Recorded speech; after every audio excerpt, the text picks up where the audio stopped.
Hi, my name is Diego Andres Valenzuela Parra.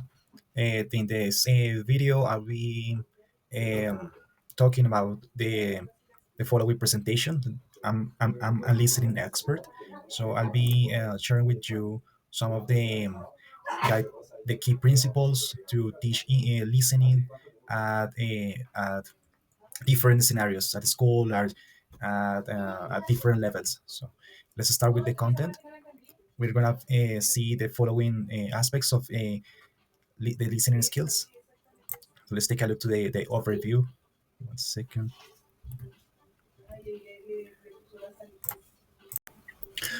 Okay, to teach to become a listening expert, we must provide importance to this language skill since it constitutes the basis for the communicative process and is used for more than any other language skill in normal daily life.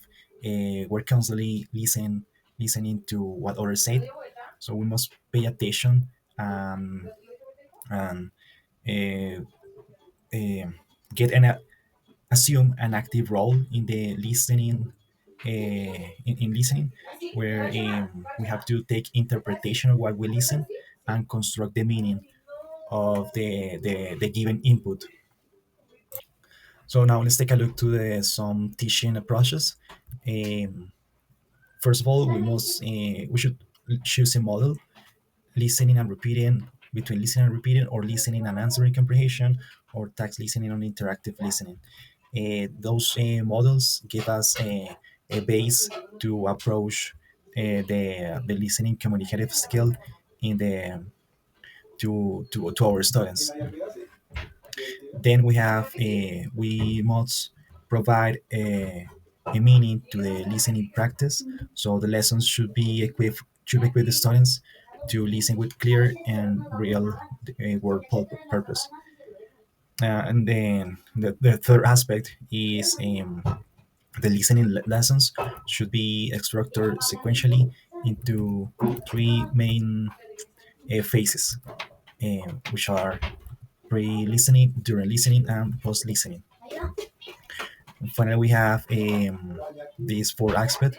Um, we must, we as a listening experts, we must construct our listening, practices out by using authentic listening texts or recordings, and by employing authentic tags that replicate real-world language use. Now let's take a look at to the teaching and listening skills. The communicative nature is maintained throughout the three phases. As we mentioned before, we have three main phases, which are pre-listening, during listening, and post-listening. In the first phase, students are informed why they're listening and why they're expected what is the expected outcome of the task. In the second phase, the task requires students to process the message in real time to complete the task. And finally, in the final phase, the students use the information for their own speaking or writing activities. Now I'm going to share with you two examples of listening activities. In the first one, we have the teacher can play an audio to the students. The instructor introduces the topic with a main question to initiate a dialogue or a debate and build the students' confidence. Um, then the teacher presents some comprehension questions before the listening begins and giving students a defined task uh, to to answer the questions based on the given example of the recording. Then we have the second example. In the second example, the teacher must provide a verbal input or into a non-verbal format. This includes, for example, an audio recording. The students are given an audio recording and they must complete a chart or a form um, and answer to some defined questions. Another activity can be play or propose role plays. so so that the students can engage with a real conversation.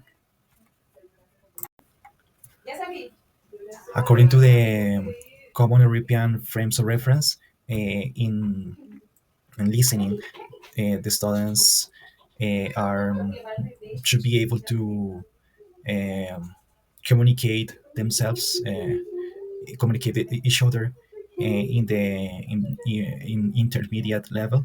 They can understand extended speech and lectures and following well even complex lines of argument provided the topic reasonably familiar. I'm talking about intermediate level because according to the guide, we as a listening expert, we must construct an example of a lesson plan to for intermediate students between 18 and 30 years old.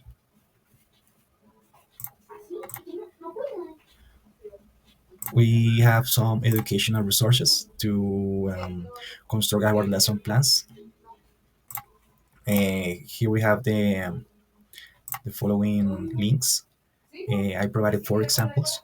The first one improves your pronunciation. We can search a specific a sentence or a word, and this web page, this one, John English, will present us some examples. Here in ESL Lab, we will find some activities focused on everyday English. It's very helpful. For example, we have this link. It will help us to improve our pronunciation based on the alphabet. Alphabet. For example, we have this website. It will help us to find a practical pronunciation examples. And so that should be all for today. I hope that you have a great day, and thank you um, for your attention. Bye.